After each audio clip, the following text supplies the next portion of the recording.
So let me ask you, because I think this, at least the process of this is really important, is how did you go into the development of the product? I mean, that's kind of be a daunting task, right? Like, oh, I've got this idea. I have no experience, no knowledge base. How do you go from idea to product? I mean, can you just sort of briefly detail that process? I was fortunate enough to not be completely oblivious to the process. Being from rural northern Wisconsin, things like making butter, making cheese, making ice cream, making soap is something that you grow up knowing.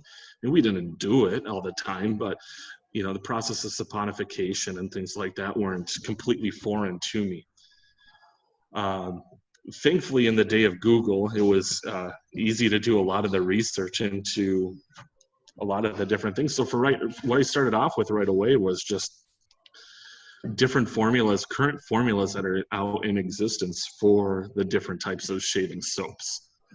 Shaving soap specifically will be a different formula than your body soap or your other types of soap. And so that's what I was kind of able to boil down into the three main varieties of the tallow-based fat soaps, your olive or your oil-based soaps, or your synthetic glycerin-based soaps. And then just kind of doing a comparative analysis on the strengths and weaknesses of each one of those.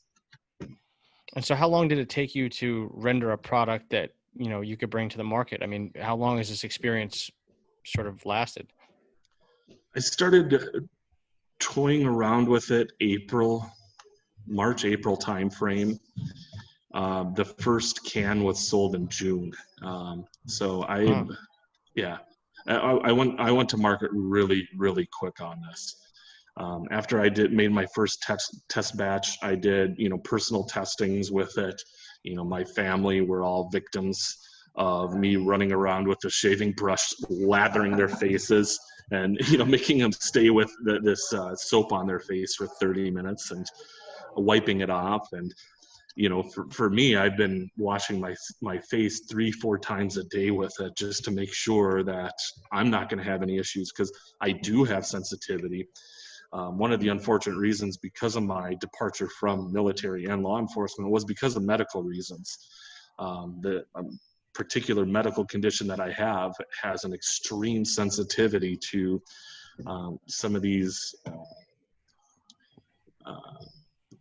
allergic type products. So if you could have an allergic reaction to a certain product, I could have it, even though I'm not necessarily allergic to it. It's an unusual condition, but so I knew that if I was going to break out with it, there was a possibility somebody else could. If I'm fine with it, it means that a lot of people are probably going to be fine with it.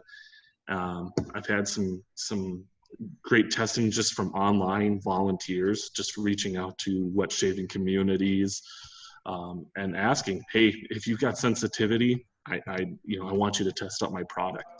And so far, I've had great reports back from it. People that have never been able to use products on their face or only been able to use electric razors are able to use my product and actually be able to get a close razor shave for their first time.